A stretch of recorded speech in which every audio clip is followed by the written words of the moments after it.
Nuances culturelles, un podcast de Louvre-Lens-Vallée. Bonjour, je suis Fiona Coco et vous êtes sur le point d'écouter l'une des tables rondes de la saison 2025 de Louvre-Lens-Vallée. Louvre-Lens-Vallée organise mensuellement des tables rondes thématiques autour de la culture, du numérique et de l'innovation. En ce mois de mai 2025, on a abordé la thématique jeux vidéo et cinéma, la nouvelle romance, en partenariat avec l'événement Écran Total de Hauts-de-France Innovation Tourisme. Une soirée où Margherita Balzerani, directrice, a échangé avec nos invités. Emmanuel Delamarre, directeur de la Pleine Image, Godefroy Vuchizik, directeur général de Pictanovo, et Valentin Alfano, délégué général adjoint chez Gaming. Bonne écoute. Bonsoir à toutes et à tous. Bienvenue dans notre conversation. Jeux vidéo et cinéma, la nouvelle romance. Je suis très heureuse de partager cette soirée avec une grande partie du collectif ICC Hauts-de-France. Donc, je ne tarde pas à les présenter. Valentin, délégué général de Gaming, adjoint. Emmanuel, directeur de... Alors, directeur général d'Aura Créative. J'ai attendu. C'est une des toutes premières fois où je me présente avec ce nouveau titre. Donc, nous avons bien évidemment la chance d'avoir le grand spoil sur Aura Créative. C'est pour ça que j'ai attendu avant de dire Pleine Image. Aura Créative et Godefroy, directeur de Pictanovo. Je laisse tout d'abord la parole à Valentin pour aborder justement la question de l'hybridation entre jeux vidéo et cinéma, mais surtout poser la question, pourquoi y a-t-il finalement très peu de films à succès issus du jeu vidéo? Enfin, il y en a quelques-uns. Oui. Une des choses qui manque à la fin, justement, de cet extrait, c'est que le créateur du jeu, dans le film, remercie le joueur d'avoir joué à son jeu, et le film finit globalement là-dessus, sur cette morale-là. Et elle est vraiment intéressante parce que quand on réfléchit à l'hybridation justement entre jeux vidéo et cinéma, on se rend compte que une des grosses différences, et c'est ce qui fait qu'il n'y a pas énormément de grands succès liés aux jeux vidéo dans le cinéma, il y en a quelques-uns, hein. Celui-ci en est un par exemple, c'est la place du joueur. Le jeu vidéo, c'est un jeu avant d'être un bien culturel. C'est une manière de se divertir, de s'amuser. Là où le cinéma, c'est marrant, je lisais tout à l'heure justement pour préparer cette discussion, c'est comme si le cinéma était un rêve qu'on subissait, c'est-à-dire qu'on vit une réalité qui est différente de la nôtre, et là où le jeu vidéo est un rêve dans lequel on peut agir. Et ça fait toute la différence si vous avez déjà vécu ce genre de rêve dans lequel vous pouvez agir et ceux que vous devez subir. Et ça, c'est une des grosses différences entre jeux vidéo et cinéma. Et ce qui fait une des raisons pour lesquelles le jeu vidéo au cinéma a eu des grandes heures, mais aussi a eu des mauvaises heures, c'est que la place du joueur est des fois imaginée comme un truc pas obligatoire. Alors que la place, elle est centrale dans le jeu. Et quand on la retranscrit dans le cinéma, ça donne des choses un peu... le joueur ne se sent pas représenté. Le jeu vidéo, c'est quelque chose qui a commencé à la fin de la Seconde Guerre mondiale, dans les années début des années 50, vraiment sous forme d'expérience, alors que le cinéma date de longtemps avant, 50 ans avant, plus de 50 ans avant dans ses prémices. Là où le jeu vidéo, c'est avant tout au début un outil de divertissement. Et lorsqu'on tente de se le réapproprier, on loupe cette case où le joueur est plus au centre. Et dans les années 80, là où on commence à avoir les premiers films qui parlent de jeux vidéo, c'est des films qui servent à faire la promotion d'un jeu, ou des jeux qui servent à faire la promotion d'un film, sans réel lien profond entre les deux univers, sans avoir vraiment compris la puissance et la profondeur d'un jeu. Par exemple, il y a un des pires jeux de l'histoire, décrit comme un des pires jeux de l'histoire, c'est le jeu E.T. Le jeu E.T. qui sort en parallèle du film, qui lui est un immense succès, le jeu est une horreur, parce que personne n'a compris ce que c'était que le film à travers le jeu, et le jeu à travers le film, quoi. Donc on a vraiment cette partie-là. Il y a aussi autre chose, c'est que le cinéma s'est approprié le joueur de jeux vidéo comme une sorte de caricature de lui-même. On pense à, je vais prendre l'exemple de War Games, qui est quand même un des exemples un des prémices, qui sort en 83, et qui en fait décrit le principe de jouer alors en plus on est en pleine guerre froide à l'époque et tout, décrit le principe de jouer comme si le joueur est une sorte de nerd dans sa chambre, il pense télécharger des jeux vidéo via Internet, et en fait il se connecte à l'intelligence artificielle du NORAD, et il déclenche une guerre atomique dans la tête de l'intelligence artificielle qui gère les missiles à la fois américains. Et donc on a cette image du joueur de jeux vidéo comme quelqu'un d'introverti qui ne sait pas ce qu'il fait. Et alors on le retrouve un petit peu dans Ready Player One, mais moins. Parce que la couche qui fait réussir Ready Player One, c'est que les gens qui ont écrit le film ont vraiment compris la notion de culture populaire qu'il y avait derrière le jeu vidéo et se sont pas uniquement cantonnés à cette image que la société a sur le joueur de jeux vidéo. Donc voilà, si je devais répondre de cette manière-là, ce serait comme ça, avec ça implique de bien comprendre le sujet duquel on parle, et de pas faire des raccourcis en prenant les joueurs pour des bébêtes, clairement. Et ensuite, voilà, on verra, il y a de plus en plus de liens qui se font, mais à voir comment ça va évoluer dans le temps. Pour l'instant, on en est qu'aux prémices, puisque cette romance, on l'a décrit comme étant récente. Elle date quand même d'il y a un certain temps. À voir ce qu'elle donnera dans le temps. Surtout qu'elle commence juste 10 ans après la vraie naissance de l'industrie du jeu vidéo. Effectivement, les prémices du jeu, on parle des années 50, mais l'industrie en tant que telle, on va dire que c'est 72, c'est Pong. Tu as le premier grand film à succès, c'est Tron, qui arrive 82. Et alors, en plus, j'ai un peu de cheveux gris et je suis pile poil dans la cible. À l'époque, j'étais gamin. Voilà. Et donc là, on est très tôt, d'une industrie qui vient de naître, qui a à peine 10 ans. Le cinéma s'en saisit déjà comme un phénomène de société, et effectivement tu as du bon et du moins bon. Tron est plutôt un bon film, et le jeu qui va en face est pour y avoir passé quelques heures et dépensé beaucoup d'argent, et parce que c'était dans des salles d'arcade, et à côté on va plus aller sur le côté on dirait geek aujourd'hui et hacker, qu'on va trouver dans Wargames, et très caricatural aussi dans une posture de guerre froide et de teen movie, parce que quand même à la fin il a beau être introverti, il chope la gonzesse. Donc je l'aurais pas dit comme ça. Pour revenir à cet élément fort qui est celui de le jeu vidéo, sa force c'est de raconter des histoires, et que le joueur puisse effectivement y interagir. Comment la communauté des joueurs peut effectivement se réapproprier esthétiquement des éléments du cinéma. Alors, on se rend compte que pour contrer ce côté-là, où on a l'impression que d'avoir des gens qui font du cinéma à partir de jeux vidéo n'arrivent pas vraiment à le faire de belle manière, les moyens techniques aujourd'hui permettent à, je vais pas dire n'importe qui, de créer du cinéma. C'est pas vrai, hein. Tout le monde ne crée pas du cinéma et tout le monde ne peut pas créer des jeux un petit peu comme ça. N'empêche qu'on a beaucoup plus accès à des moyens techniques pour au moins créer des débuts de films, créer des débuts de jeux, quitte à les faire produire après à la fin. N'empêche qu'aujourd'hui, les communautés se réapproprient énormément la propriété intellectuelle, c'est-à-dire les univers de jeux vidéo, et en font des œuvres, des œuvres à part entière. Je prends un exemple qui est un peu anecdotique à la base, mais qui en fait est assez... nous montre un petit peu vers où on tend. Par exemple, pour la franchise de Game Workshop, Warhammer 40 000, qui est dans une sorte d'univers alternatif de conquête de l'espace et de une sorte de futurofascisme d'espèces marines globalement. Il n'y avait jamais eu de vraies séries ou de vrais films qui retransmettaient vraiment ce qu'on avait quand on jouait aux jeux de figurines ou aux jeux vidéo issus de cet univers. Et c'est la communauté, c'est même en l'occurrence une personne, qui s'est réapproprié l'univers, parce que lui, c'est ça aussi la grosse différence, c'est que les communautés connaissent mieux les jeux et mieux les univers de films la plupart du temps que les gens qui vont travailler sur un projet.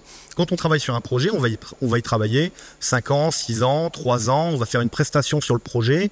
Est-ce qu'on va réussir à relier tous les points qui font un univers ? C'est pas forcément vrai, surtout dans des univers super riches.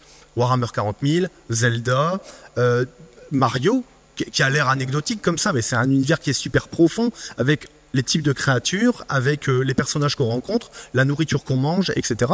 Si on n'a pas vécu le jeu depuis ces 10 ans, est-ce qu'on peut être un bon réalisateur parce qu'on a juste lu le script ou qu'on a juste écrit le scénario ? C'est compliqué. Et du coup, qu'est-ce que ça donne ? Ça donne des déçus à la fin. Parce que si l'univers n'est pas vraiment digéré par des gens qui les ont vécus dans le long terme, ça paraît complexe. Et donc c'est là où on voit les communautés se réapproprier vraiment l'univers au sens vraiment profond, quoi. Et donc ça crée des ponts vraiment intéressants. Et là, je vais faire un pont avec Emmanuel sur un acteur incontournable qui a été, dans un certain sens, sous la région, pionnier sur cette question de transdisciplinarité de plusieurs formes en commun, qui a tout de suite compris l'importance de la communauté. Cette communauté qui pouvait faire évoluer même le scénario d'un jeu et le transformer en quelque chose qui était lié à leurs attentes, à leurs usages. Et c'est vrai qu'on présente cette conversation en parlant de jeux vidéo et cinéma. J'aimerais tendre à la question de la fiction audiovisuelle de manière large, parce que peut-être qu'on y reviendra après, mais je pense que la série, la pop culture qu'il peut y avoir derrière, c'est encore mieux saisi que le monde du cinéma. Mais ça reste d'ailleurs qu'est-ce que le cinéma aujourd'hui dans un monde où on a des plateformes. Je pense que Godefroy pourra aller, t'auras 4 heures pour répondre sur le sujet. Mais on a utilisé déjà le mot IP. Voilà, de se dire, donc on a une vision pour le coup très économique du sujet. Je prends une propriété intellectuelle et je vais tirer le fil sur différents types de médias. Et c'est ce qu'on voit beaucoup sur les dernières années. Voilà, les Marvel, tu as cité pas mal d'exemples. Mario, on se dit on a une IP qui est forte. Minecraft dernièrement. Enfin, on va tirer pour essayer de quelque part de maximiser l'impact économique de cette IP. Et là, l'exemple dont on va parler, qui est Ankama, il parle pas d'IP, il parle d'univers. Et d'ailleurs, ils se définissent comme des créateurs d'univers. Et que, même si c'est une entreprise toujours florissante avec beaucoup de salariés et qui génère beaucoup de valeur, leur point n'est pas de d'essorer les IP, excusez-moi l'expression, mais c'est quand même ça beaucoup ce qu'on vit aujourd'hui dans le monde de l'entertainment. Au contraire, ils vont trouver, si vous avez déjà allé dans le siège d'Ankama, il y a une très grande frise du temps. Voilà, avec le cosmos, avec les différentes époques, et à chaque endroit, ils viennent créer, que ce soit dans le monde du jeu, dans le monde du cinéma d'animation, dans l'édition de jeux aussi physiques, ils viennent travailler ces univers, cet univers. Donc c'est vraiment une approche assez différente de tout ça, et qui est très très liée aussi aux personnes qui sont à la tête de cette boîte, et qui ne sont pas dans une volonté, encore une fois, d'essorage. C'est le moins mauvais mot que je puisse trouver autour de... Clairement du Japon, hein, parce qu'ils l'ont emprunté à Pokémon, à toute cette valeur qui a un fond marchand de toute manière, hein, et de réutiliser en fait le même produit en déclinaison sur plein de supports différents. C'est eux qui se nourrissent le plus de la question du transmédia. C'est un peu ça qu'ils disent, où en gros, avec un univers, comment je fais des jeux, puis à la fois des séries, à la fois... parce que l'univers est puissant. Peut-être de rebondir dans ma jeunesse, parce que je n'ai pas si loin que ça. On a vécu peut-être une période un peu différente par rapport à l'assistance, où j'ai un souvenir d'un univers ou d'une proposition scénaristique, Roi Lion par exemple. Et en sortant des dessins animés, il y avait une console de jeu qui s'appelait la Sega Mega Drive, qui avait sorti simultanément un concept de jeu de plateau qui avait assez bien fonctionné. Et peu après, ou à peu près simultanément, il y avait un autre jeu qui était sorti sur Nintendo 64 à l'époque. Je reviendrai pas sur Star Wars Pod Racer qui avait bien fonctionné au moment de la sortie de la menace fantôme. Je fais un propos introductif un peu long, pardonnez-moi, sur GoldenEye, qui est un jeu de plateau, qui est un jeu qui a coûté pas beaucoup d'argent, qui a été extrêmement vendu et qui a généré un énorme chiffre d'affaires, au-delà d'avoir la joie de retrouver James Bond pour un bon gros nombre de spectateurs en salle avec Pierce Brosnan. Il y avait toute cette déclinaison qui s'est faite avec ce jeu vidéo sur Nintendo 64 qu'on retrouve sur la Switch d'ailleurs un peu en collector facilement, et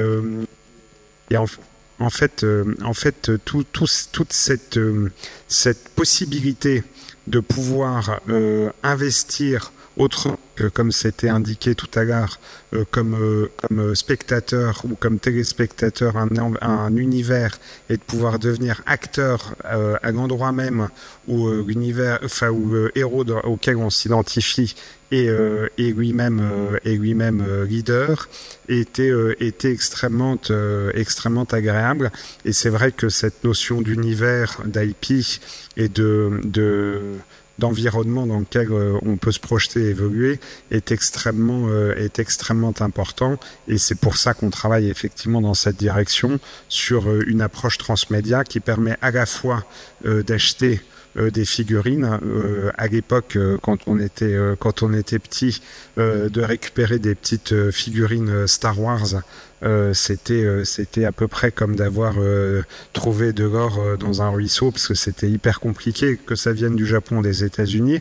La petite Game Boy, au départ, c'était hyper dur à trouver, et on a vu après avec les chiffres 7,5 millions de spectateurs pour Mario Bros, enfin Super Mario, qui était un peu une surprise, et qui a à partir de ce moment-là, je pense, réinterrogé beaucoup des productrices et producteurs pour savoir si c'était pas justement intéressant de reconvoquer soit dans ce sens, donc du jeu vidéo vers la fiction, ou de la fiction vers le jeu vidéo qui avait été plus fait auparavant, de reconvoquer les spectateurs, parce que ça fonctionnait.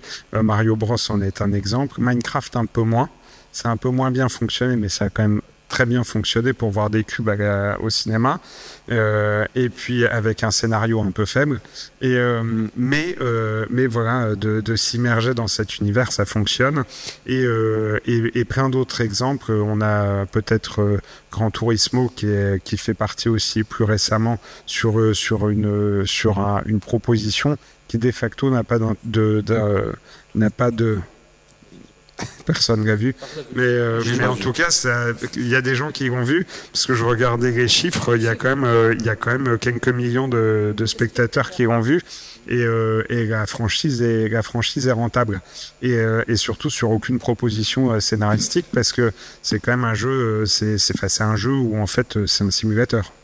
Il n'y a pas d'histoire. Non, il n'y a pas d'histoire, mais bon, en tout cas, on en a proposé une, parce que justement, il y a une identification qui est assez forte.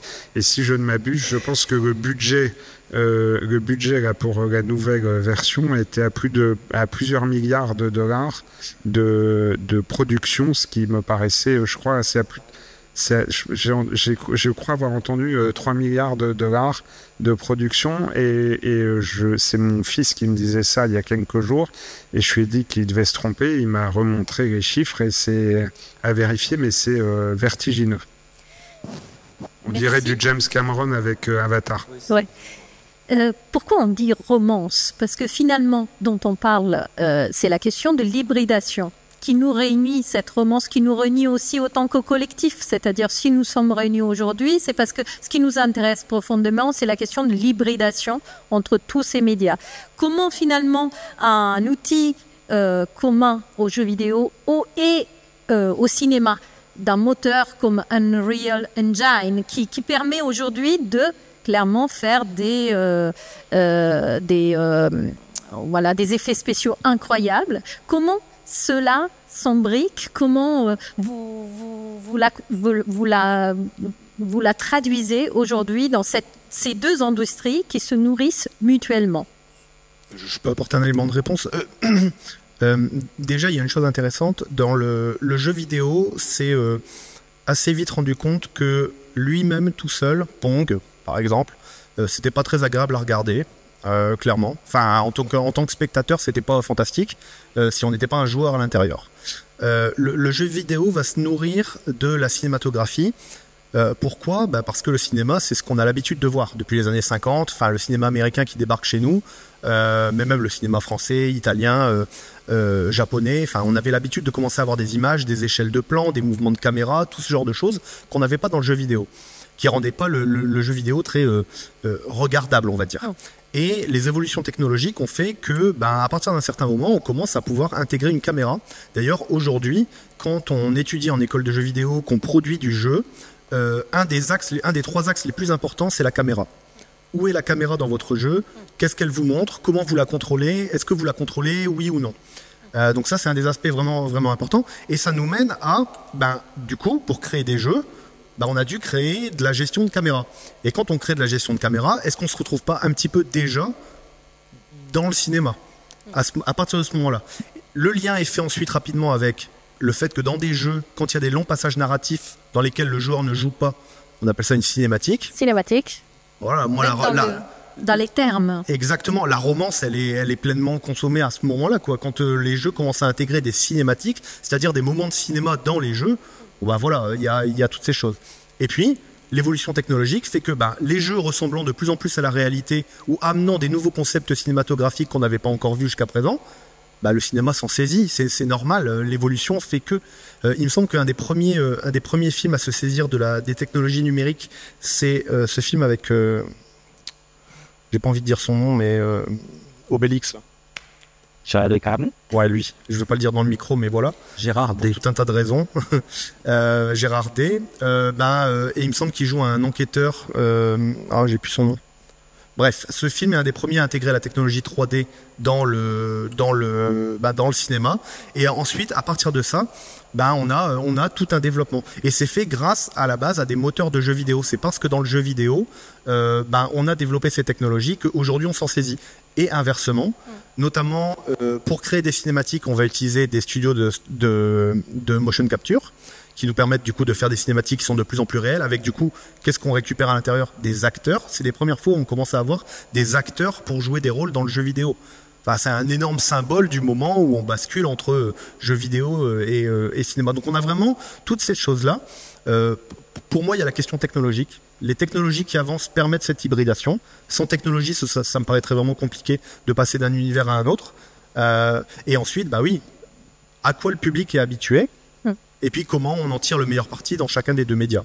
Moi, je voulais aussi juste citer pour un peu nourrir les exemples. En 1936, on a un exemple de film tourné entièrement en first personal shooter, c'est comme un FPS en fait. C'est en vidéo, vue à la première personne. C'est Lady in the Lake. C'est un film qui n'a pas eu beaucoup de succès, mais qui finalement, quand on est un gamer, on ressent une sorte de expérience cinématographique inédite. Parce qu'on a l'impression d'être dans Doom, dans Counter-Strike, etc. Allez regarder ce film parce qu'on ne voit jamais le personnage principal, sauf quand il se regarde dans le miroir. Et c'est assez incroyable. Je voulais poser la question à la fois à Emmanuel et à la fois à Godefroy on évoque ces interstices entre ces deux industries, mais qu'est-ce qu'il en est aussi des métiers de ces industries et comment ils se parlent, comment de l'un à l'autre on peut trouver des connexions. Il y a plein d'exemples. On va commencer par ce qu'on vient d'évoquer là, c'est-à-dire qu'il y a des outils technologiques qui aujourd'hui qu'on va retrouver dans plusieurs industries. Quand on parle de la 3D temps réel, la 3D temps réel qui vient du jeu vidéo, s'est invitée dans le monde de l'audiovisuel au travers du cinéma d'animation déjà. On a aujourd'hui des séries qui sont produites avec des outils de 3D temps réel. Tu évoquais la question des effets spéciaux. Voilà. On imagine bien ce que ça peut donner. Beaucoup de métiers de la prévisualisation, c'est-à-dire qu'on va utiliser des outils qui sont justement ce que tu évoquais, les mêmes outils où on va positionner des caméras pour avoir aussi des angles des caméras, parfois sur des scènes complexes au cinéma, sur des scènes où il y a plusieurs caméras qui sont en enfilade sur s'assurer que quand on a l'axe de caméra, on tombe pas on voit pas une caméra qui est de l'autre côté de la route, par exemple. Sur un film comme 1917, si vous l'avez vu, qui est un grand double, c'est un double plan séquence, 2 fois quasiment 1 heure. Il y a eu tout un travail de modélisation en amont pour faire les passages, le passage de caméra, parce qu'il n'y a qu'une seule caméra qui passe d'outil en outil. Tout ça a été fait avec des outils de prévise. Donc il y a vraiment ce cœur-là qui est présent. Et puis ça va être des métiers aussi beaucoup sur les sujets du marketing. Parce que voilà, on parle beaucoup de production là, audiovisuelle, mais on parle d'entertainment, on parle de produits culturels qui vont être diffusés, donc que ce soit les métiers du marketing, les métiers des gestions de communauté. Quasiment tous les exemples qu'on a cités tout à l'heure, ils s'appuient de réussite, c'est que derrière on est en capacité de mobiliser une communauté extrêmement forte qui va soit jouer, aller voir le film qui en sort, voilà, ou inversement, mais c'est plutôt dans ce sens-là d'ailleurs, parce que les communautés sont plutôt rattachées au monde du jeu. Après, il y a quelques cas un peu particuliers. On va prendre le Star Wars, où il y a une communauté Star Wars donc qui vient du monde des films et qu'on a essayé d'emmener vers le monde du jeu. Pas toujours avec des grands succès, mais en tout cas, c'était ces méthodes-là. Donc, cette capacité à gérer des communautés, voilà, c'est aussi des métiers qu'on va retrouver en transversalité. Godefroy, Pictanouveau qui gère pas mal de sources de financement sur plusieurs. On peut dire que c'est un acteur incontournable de financement pour le transmédia parce que il est à la fois à la tête du financement des expériences interactives, du jeu vidéo, du cinéma, de l'animation, des séries, de plein de choses. Oui. Oui. C'est intéressant parce que effectivement il y a la question de la communauté est centrale. Je ne peux que surseoir à cela. Vous dire aussi qu'il y a aussi une question de taille. C'est que si on compare cinéma, audiovisuel, jeux vidéo ou animation, il peut y avoir des courts-métrages comme il peut y avoir des petits formats de jeux avec des propositions qui peuvent être extrêmement intéressantes, mais sur des formats assez restreints avec des budgets petits.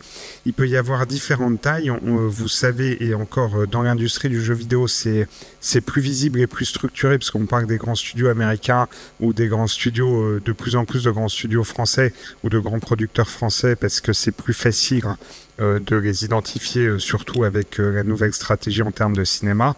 On a pu le voir avec Monte Cristo, avec les Trois Mousquetaires, avec différents films où quand on passe une certaine échelle, ou Gamourouf, on passe une certaine échelle, on a un taux de pénétration du marché, de proposition de rencontres avec le public plus importante, ce qui est un peu le même cas en termes de jeux vidéo avec Nacon par exemple, qui peut toucher un public beaucoup plus important que le public artisanal. Je fais ce parallèle juste pour vous dire qu'il y a différents endroits où on peut tester des choses en termes de narration, en termes de propositions industrielles, et ensuite on peut passer différentes étapes, et c'est plutôt un moment où on atteint une certaine masse critique, comme en Kama, où on est en proposition de proposer un univers, et que cet univers soit touche suffisamment de personnes pour pouvoir commencer à créer du lien, à générer une communauté qui est significative et qui permet après d'avoir les moyens suffisants pour continuer à développer, à progresser et d'amorcer les choses. Donc ça c'est assez fondamental. Et comme le disaient à la fois Valentin et Emmanuel, on est de plus en plus à un moment où la façon de produire des histoires de cinéma, avant c'était une caméra, c'était du 16 mm, du 35 mm, c'était plein de propositions qui ne sont plus les mêmes aujourd'hui. On est plutôt sur des propositions sur fond vert, sur écran avec propositions avec un fond LED avec des effets spéciaux en temps réel. Et en fait, on est en train d'opérer en fait une jonction de plus en plus forte entre la façon de fabriquer du jeu vidéo, de l'animation, de l'expérience immersive et du cinéma en termes de production pour réduire les coûts, même si ça peut coûter relativement cher. Mais on parlait tout à l'heure, James Cameron, par exemple, a produit Avatar 2 et 3 simultanément pour pouvoir... on n'a toujours pas vu Avatar 3, ça va arriver, mais le film est prêt, le film a été fait en même temps que 2 pour minimiser en fait le coût qui devient beaucoup plus important, mais qui va permettre d'aller de plus en plus vite. Alors, je vais pas apporter ici, et je conclus sur ça, le point d'intelligence artificielle, fût-elle générative ou seulement un outil qui peut permettre de gagner du temps. Ça peut être une façon de réduire le bruit d'une image, ça peut être mille choses, bref, plein de choses. C'est pas l'objet de notre échange de ce jour, mais l'intelligence artificielle et l'utilisation que les femmes et les hommes pourront en faire va faire qu'on va pouvoir accélérer de plus en plus en termes de propositions de contenu, de déclinaison scénaristique et donc de possibilités de découvrir et de redécouvrir à la fois de l'expérientiel, à la fois de la première personne que permet le jeu vidéo et à la fois du spectacle que permet le cinéma. Là, je voulais lancer un petit débat sur... en vous posant cette question, le jeu vidéo est-il un média plus progressiste par rapport au cinéma ou par rapport à d'autres? Je vous en fais quelques exemples. Pourquoi? Sur la question de la représentation de genre et de diversité, je vous évoque quelques petites choses. Women in Game, Afro Gamers et tout récemment, il y a quelques années, la reconnaissance de Jeanne Rousseau, chevalière des arts et des lettres, extrêmement intéressante avec le studio Spider, donc une femme qui produit du jeu vidéo et qui est reconnue par le ministère de la Culture dans sa fonction.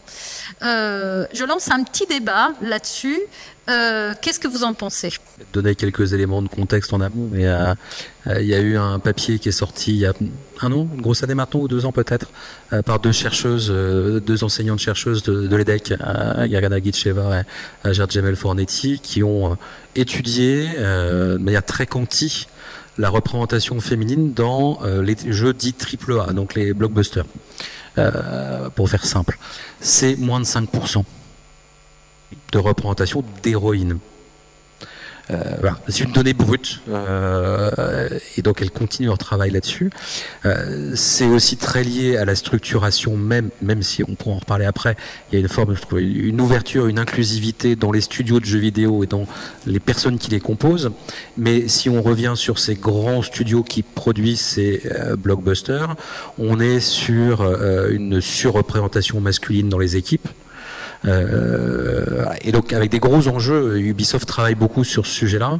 Voilà, quand Ubisoft vient recruter chez Rubica en game design, une jeune fille a plus de chances, plus d'emplois qui lui sont offerts qu'un jeune homme, parce qu'il y a une vraie compréhension de tout ça.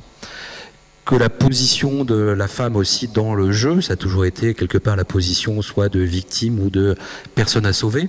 De princesse à la princesse, Donkey Kong qui est le premier jeu dans lequel apparaît Mario, il est juste là quand même pour aller libérer une princesse, on est dans un schéma qui est très vieux, et que le personnage qu'on met souvent en exergue dans une représentation féminine dans le jeu vidéo, qui est dans Tomb Raider, est-ce que si des gens étaient là à la conférence qu'on a fait au mois de janvier, est-ce que vous savez pourquoi Lara Croft est une femme? Alors déjà, il y a un lien avec le monde du cinéma, vous allez vite le comprendre.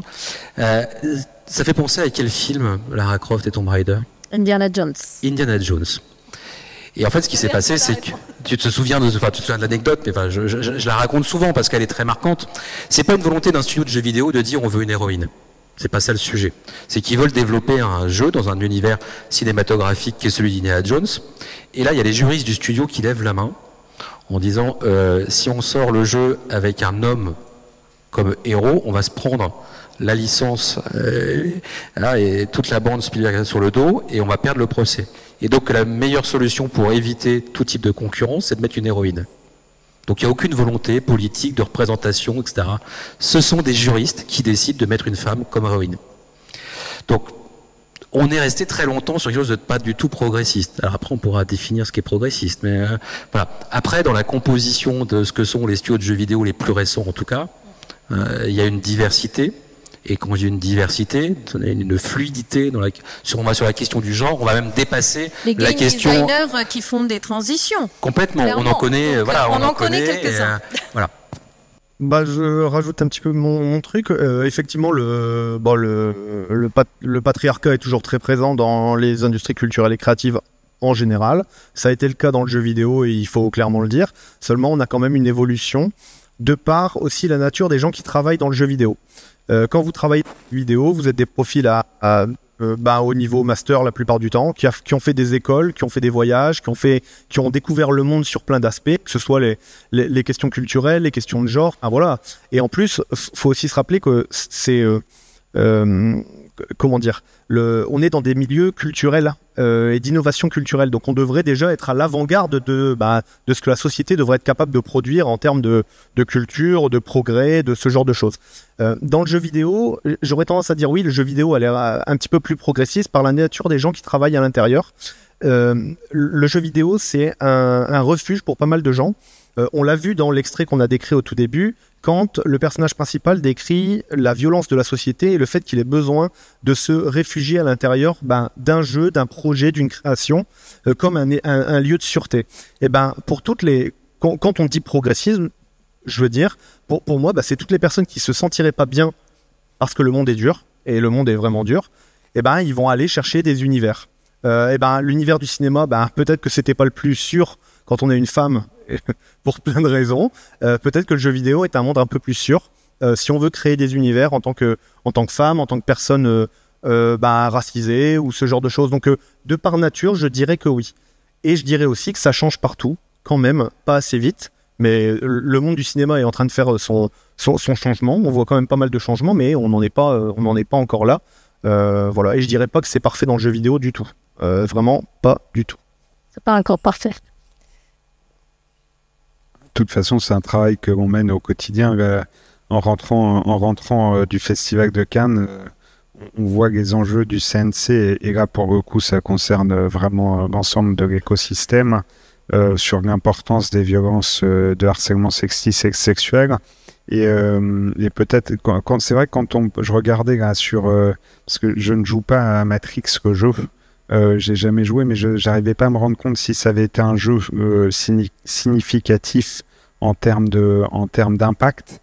Mais les frères Wachowski à l'époque, qui sont devenus les sœurs, qui ont opéré une transition, et en ayant une proposition à l'occasion du 4e volet de Matrix sur Résurrection, qui tendait à inverser un peu les rôles et les choses, peuvent être aussi une façon de reproposer des imaginaires et donc des appropriations possibles et d'élargir le champ des possibles. Complètement. Moi, j'ai un jeu que je porte dans mon cœur, c'est Metroid, qui est bien évidemment un exemple majeur de l'étonnement que le joueur peut avoir au moment où il découvre que derrière cette cuirasse, il y a une femme. C'est dans l'histoire du jeu vidéo un véritable ovni de cette émancipation de la femme et de l'émancipation du joueur face à cette puissance. Avant de donner la parole à vous toutes et tous, je voulais à nouveau vous lancer sur une sorte de idée. Pourquoi aujourd'hui, au bout de 40 ans, ce média qui est le jeu vidéo, le cinéma véritablement a nourri esthétiquement le jeu vidéo, mais pourquoi il n'est pas reconnu comme le patrimoine de l'humanité? Là, je vous lance un petit... On peut quand même... c'est quelque chose qu'on a déjà partagé. Au moment du Covid, en 2020, quasiment l'ensemble des industries culturelles et créatives se sont effondrées, ont considérablement baissé. Il y a un domaine et un champ qui a tiré plus que son épingle du jeu, c'était le secteur du jeu vidéo, qui a permis en fait d'avoir un échange et de pouvoir être acteur et d'évoluer dans un univers ou dans des univers avec des propositions qui étaient fortes et qui pouvaient continuer à être nourries malgré le confinement et les confinements. Et donc je pense qu'il y a eu quand même à ce moment-là un point de bascule pour bon nombre à la fois d'utilisateurs et de concepteurs et de personnes dans l'industrie qui se sont dit si on était face à un effondrement, il y a une fiction qui porte ce nom, qui était une mini-série sur Canal+, qui était assez intéressante d'ailleurs. Par rapport à ces possibilités d'effondrement, le jeu vidéo est quand même une alternative extrêmement puissante et extrêmement salvatrice. Il y a un lien direct. Alors, le cinéma est un art technologique. Je le rappelle toujours. Enfin, c'est pas. C'est bien de le rappeler. Non, mais le rappeler. Voilà, c'est né parce qu'il y a une technologie qui arrive et on s'en saisit. Et au départ, c'est plutôt un démonstrateur et ça devient un art technologique. Les discours sur la reconnaissance du cinéma vis-à-vis de la peinture ou la reconnaissance de la photo vis-à-vis de la peinture, enfin, ce débat des anciens et des modernes quasiment, et de la reconnaissance, enfin, elle est vieille comme le monde et l'évolution des arts. On a une proposition qui a 50 ans, qui est celle du jeu vidéo, qui arrive après une puissance extrêmement forte qui est celle du cinéma, quasiment avec un siècle d'existence, et une puissance en plus quand je dis culturel, mais aussi culturel et propagandiste, qui a été utilisé comme un outil de propagande extrêmement majeur par des pouvoirs pour certains totalitaires, d'autres des gens qui étaient des grandes démocraties et qui ont un petit peu de mal en ce moment, enfin voilà, avec des modèles de société qui ont été imposés. Donc on a vraiment été submergé par l'image du cinéma et par l'image tout court, portée par tous ces éléments de propagande. Le jeu vidéo est arrivé après, avec en plus de ça un truc plutôt, c'est du jeu, c'est pas très sérieux. On a une image, et d'ailleurs qui était colportée et qui a continué à être colportée. On évoquait Wargames tout à l'heure, le gars dans sa chambre. Et quelques années avant, en 76, j'ai retrouvé un article de presse qui est assez génial. On voit un petit jeu, c'est un jeu d'arcade qui, en gros, c'est une petite voiture qu'on déplace qui écrase des zombies. Et quand on a écrasé le zombie, ça affiche une croix. C'est en noir et blanc. Et il y a un article dans la presse américaine dénonçant la violence du jeu vidéo. Ouais, non, c'est assez rigolo, quoi. GTA versus ce jeu. Et c'est vrai qu'il y a toujours eu un truc, parce qu'en plus, mené par des gens qui se sont très vite parfois définis à la marge, utilisant des techs qui n'étaient pas accessibles à tous aussi, là où la photo était déjà là, donc on avait le sentiment de pouvoir déjà faire de l'image. Et peut-être aussi tout un travail qui a été fait autour d'un ensemble de festivals, de prix, de remises de prix, etc. C'est très récent qu'il y ait des remises de prix dans le monde du jeu vidéo, par exemple.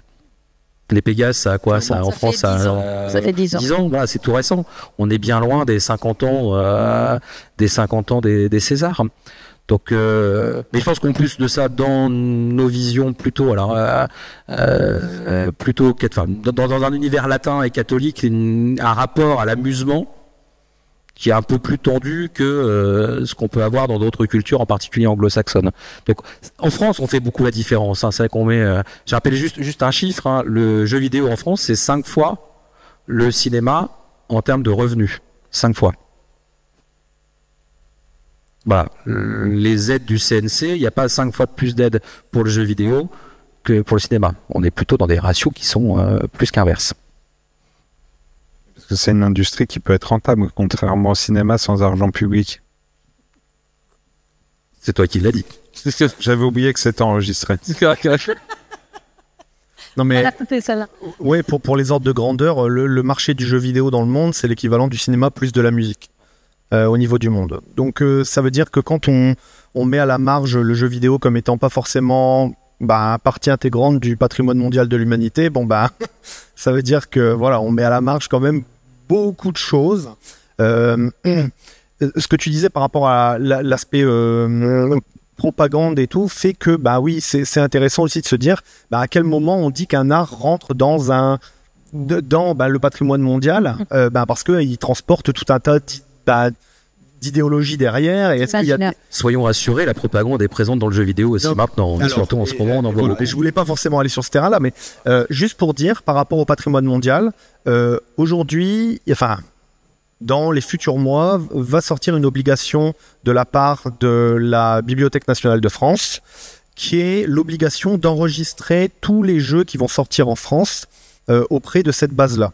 C'est-à-dire que ça va devenir, on commence à avoir une sorte de bibliothèque d'Alexandrie aussi de tous ces médias numériques, chose qui n'était pas une obligation avant. Vous avez l'obligation d'enregistrer votre jeu et votre code une fois qu'il va sortir, mais c'était pas aussi réglementé que ça va l'être aujourd'hui. Donc on a les premiers prémices d'un enregistrement global de tout ce qui est produit en termes de jeux. Et clairement, il n'y a pas de raison qu'à un moment ça fasse pas partie de ce patrimoine mondial. Je dis pas que si on avait une rencontre avec une autre des aliens, clairement, le jeu vidéo ne ferait pas partie de ce qu'on devrait décrire à un moment donné. C'est peut-être pas l'essentiel de notre culture pour l'instant, n'empêche que ça occupe une part substantielle de nos vies. Que l'on soit joueur de Candy Crush ou que l'on fasse des sudoku sur sa tablette quand on est même une personne âgée ou même plus jeune, on est un joueur de jeux vidéo. À partir du moment où c'est des pixels qui interagissent avec votre amusement, c'est du jeu vidéo. Je me souviens plus la proportion exactement, mais elle est énorme, la proportion de joueurs de jeux vidéo dans le monde. C'est un peu l'équivalent de quand on dit la cuisine, est-ce qu'elle fait partie du patrimoine mondial de l'humanité? Si c'est quelque chose que vous faites 3 fois par jour, à un moment donné, ça commence à faire partie du patrimoine. Mais pour ça oblige à sortir des préjugés qu'on a sur le jeu vidéo. Et comme tu l'as dit, le jeu vidéo, c'est un art qui est assez récent. Il va falloir un petit temps pour le dédiaboliser. Valentin, tu peux repréciser la différence entre jeu vidéo et vidéo ludique? Oh là.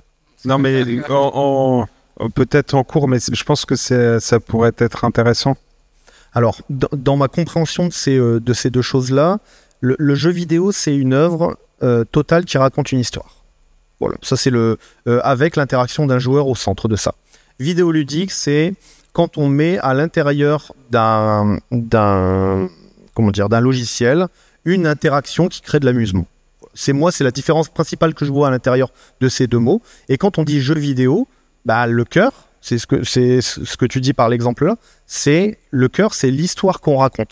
À partir du moment où on commence à raconter des histoires via un média, je pense que ça peut faire partie du patrimoine. Moi je trouve qu'en termes de terminologie, la différence entre le play et le game est aussi la jonction en termes de terminologie avec le jeu d'acteur. Et ce qu'on dit aux États-Unis par rapport au jeu d'acteur. Donc le play et le game. C'est vrai qu'on parle de gamification par simplification en France. En fait, il y a deux concepts. Il y a le playful design et le gameful design qui sont deux choses complètement différentes.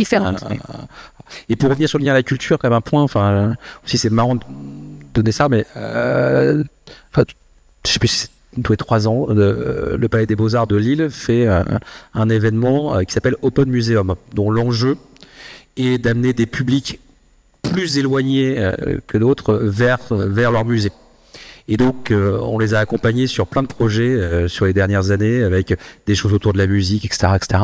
La dernière en date a été en collaboration avec 2 studios qu'on a déjà cités, que sont Ankama et Spider. Et ça a été le plus gros succès en nombre de visiteurs pour le Palais des Beaux-Arts. C'est-à-dire qu'il y avait des touches, des univers des jeux vidéo portés par Spider et par Ankama qui étaient dans un parcours dans le PBA.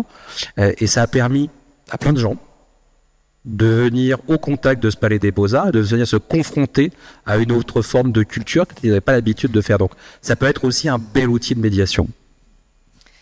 C'est passionnant. J'aimerais bien poursuivre jusqu'à tard.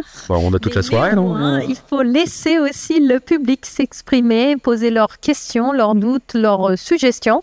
Donc, est-ce que vous avez des questions à poser à nos intervenants qui se lancent? La première question, c'est la plus compliquée, donc je vous propose qu'on passe directement à la deuxième. J'ai posé la première à Valentin. Oui, c'est vrai. Il y a une question. Oui, donc merci beaucoup. J'ai une question. Donc, je ne sais pas si c'est volontairement ou pas, mais vous n'avez pas du tout parlé en fait des jeux type RPG, genre Final Fantasy et tout ça, qui, enfin, quand même dans le cinéma, ont apporté beaucoup.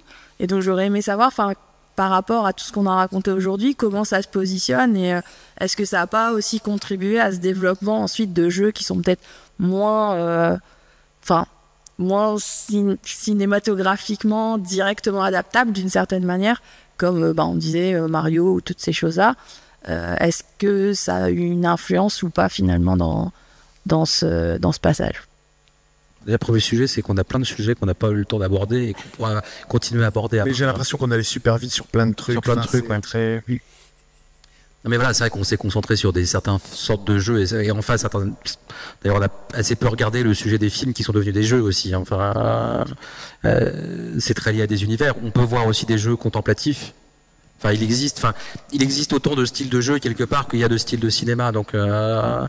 Et Final Fantasy, si on prend le cas de Final Fantasy, il y a eu tout le travail à côté sur la partie cinématographique qui est assez passionnante. Il y a eu des sujets, je sais pas, Arcane aussi en animation. Enfin, il y a quand même des ponts qui se créent. Alors c'est peut-être Final Fantasy, c'est un vieux sujet. Enfin, c'est un vieux sujet qui est là depuis un petit bout de temps. Arcane pour le coup, c'est plus récent, mais il y a peut-être une difficulté plus forte à se saisir de tout ça. Beaucoup de films qui sont inspirés de jeux vidéo essayent de retraduire l'expérience qu'on vit dans le jeu. C'est vachement plus compliqué sur les RPG par exemple, et donc d'essayer de trouver. Donc c'est comment s'appuyer sur un univers, et on va revenir sur Ankama, mais qui est en capacité aussi de dire je raconte dans cet univers une autre histoire, et c'est pas grave, mais on est bien dans l'univers. On n'est pas simplement dans une adaptation pure et dure de l'expérience qu'on a vécue dans le jeu. Si je peux me permettre d'ajouter quelque chose, dans le RPG, il y a aussi quelque chose qui est... C'est ce que je disais au début de ma première intervention, c'était le joueur est jamais satisfait de voir adapter une œuvre dans laquelle lui-même a été un héros, et il le voit jouer par d'autres personnes, et ça retranscrit pas ce que lui a été. C'est-à-dire qu'il n'a pas été la même personne, et lui, il n'a pas vécu l'histoire de la même manière. Si vous faites un film sur... Baldur's Gate, Donjons et Dragons, tous ces univers un petit peu de jeux de rôle justement, eh bien vous avez tellement de manières de les jouer, tellement de manières d'être le gentil, le méchant, le truand, le paladin, qui fait que quand vous allez sortir un film, vous allez sortir une version de ce qu'est ce jeu. Et donc du coup, en termes de segment de marché, attention, si je réfléchis uniquement en termes business, vous allez toucher la part des gens qui ont tenté cette voie-là que vous avez imaginée. Mais pour autant, il y en a.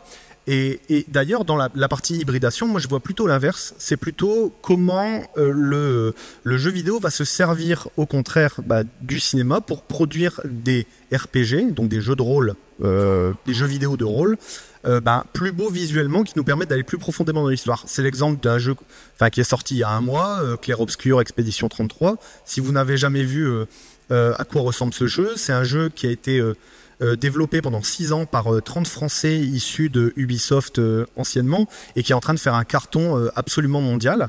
Donc si vous n'avez pas vu ce que c'est, pour moi c'est l'hybridation totale entre jeu et cinéma, parce que ce qui se passe dans un jeu, souvent, vous avez le tutoriel qui vous permet d'apprendre à passer ce jeu. Et dans le cinéma, c'est la situation initiale qui vous permet de comprendre les règles qui vont être la suite du film. Dans Expédition 33, le tutoriel est presque entièrement cinématographique. Et pour toutes les personnes que j'ai regardé jouer à ce jeu, parce que moi je passe mon temps aussi à regarder des gens jouer pour voir quelles sont leurs émotions, qu'est-ce qu'ils traversent en tant que joueur, quelles sont les choses qui les traversent au moment où ils jouent. Dans Expédition 33, le prologue, donc le tutoriel, dure 30 minutes, et c'est presque une œuvre totale, ce prologue. Il y a très peu d'interaction avec le joueur, n'empêche qu'on apprend à manier le jeu à l'intérieur de ces 30 minutes, et la plupart des gens pleurent à la fin des 30 minutes, pour de vrai. Genre pour de vrai, ils ont vécu une histoire à l'intérieur de l'histoire avant même presque que le jeu commence. Et pour moi, quand on transmet autant d'émotions dans un début de jeu, j'ai l'impression de voir un épisode de Black Mirror qui m'aurait touché énormément, de n'importe quelle série qui me toucherait énormément, quoi. Et je me dis que c'est là où on atteint le summum de l'hybridation. Et donc du coup, je le vois plus dans l'autre sens, parce que pour moi, c'est pas réaliste de réaliser un film avec un chemin de RPG qui serait très réducteur, alors que le jeu offre des millions de possibilités. Voilà, c'est... Et je pense que c'est que là, tu définis de toute façon la différence fondamentale, qui est celle de la différence entre la narration linéaire qui est celle du cinéma par essence, et la narration non linéaire dans laquelle nous sommes acteurs au sein d'un jeu. Alors il y a eu des tests, hein, il y a eu, tu parlais de Black Mirror, dans la saison précédente, il y avait eu un épisode, alors, qui n'est pas une grande réussite, où on avait une interaction, on pouvait choisir des scènes, et donc on était dans le non linéaire pour le coup, donc on était-on dans une fiction audiovisuelle ou dans un jeu, interrogation. On peut se poser les mêmes questions dans toutes les expériences qu'on peut vivre, expériences immersives de réalité virtuelle en particulier, où on va vous emmener par le son, par l'image dans les endroits et vous faire des choix. Donc, je pense qu'il y aura, il y a des gens qui travaillent là-dessus sur la définition d'ailleurs de ce que sont ces œuvres en tant que telles. Enfin, c'est où la limite entre un film, un jeu, à quel endroit on a des grandes différences. Mais cet élément fondamental qui est le linéaire versus le non linéaire pose quand même une frontière. D'ailleurs, on dit souvent, c'est la chose dont vous êtes le héros. On le traduit à travers ça parce que c'était ce qu'on retrouvait dans les livres. Le livre dont vous êtes le héros, c'est on passe une aventure à travers ça. Et ben, on commence à le retrouver un petit peu dans certaines œuvres. Et Netflix a fait cet essai avec notamment cet épisode de Black Mirror. Donc voilà, c'est plus dans ce sens-là. Il y a de plus en plus de tentatives en ce sens. Et il y avait un film, toujours au siècle dernier, avec Schwarzenegger qui s'appelait Last Action Hero, où il passait d'un côté... mais il y avait cette tentative de passer d'un côté ou de l'autre... on rentrait dans le film où on en sortait et en fait il y avait cette prémisse de circulation en fait et de Buster Keaton l'a fait aussi. Buster Keaton aussi oui. Est rentré dans le film aussi. D'autres questions? Moi j'avais une question très pratique. Vous parliez tout à l'heure des liens entre les métiers des deux domaines. Vous avez évoqué des métiers très techniques. Alors voilà, je trouve plus le terme. Enfin, les jeux de caméra. Là, tu te rappelles la 3D temps réel. Voilà, je trouve plus. Je sais plus ce que je voulais dire. Je voulais, moi,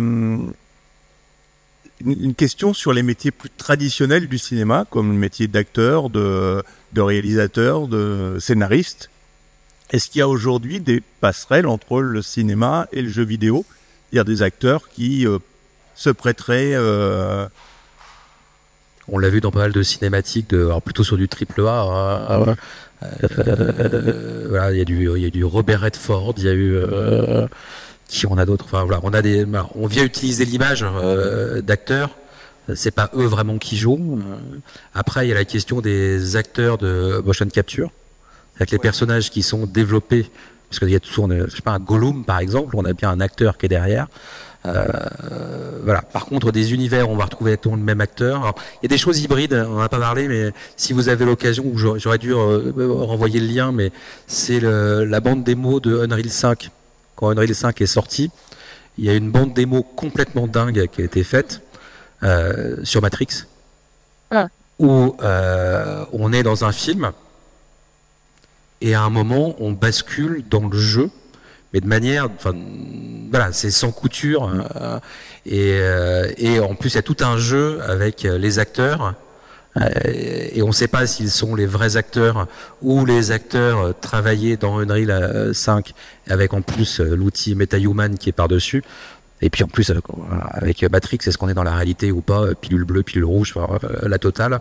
Enfin, parce que c'est un truc assez court, hein, mais et d'ailleurs c'est assez déceptif parce qu'on s'attendait à la suite et au jeu et ils sont pas allés jusqu'au bout. Mais et par rapport à ce que vous disiez sur le dernier jeu, épisode 33, c'est ça vous citiez? Ouais, Clair Obscur, Expédition 33. Pardon. Et vous disiez justement que le prologue était pratiquement un épisode de série. De ça. On peut se dire que la passerelle entre le cinéma là et donc un acteur ou un réalisateur ou un scénariste de cinéma pourrait travailler dans le domaine du jeu vidéo. Donc c'est entièrement le cas. Donc les métiers traditionnels du cinéma sont repris et on a besoin de ces compétences-là dans le secteur du jeu vidéo.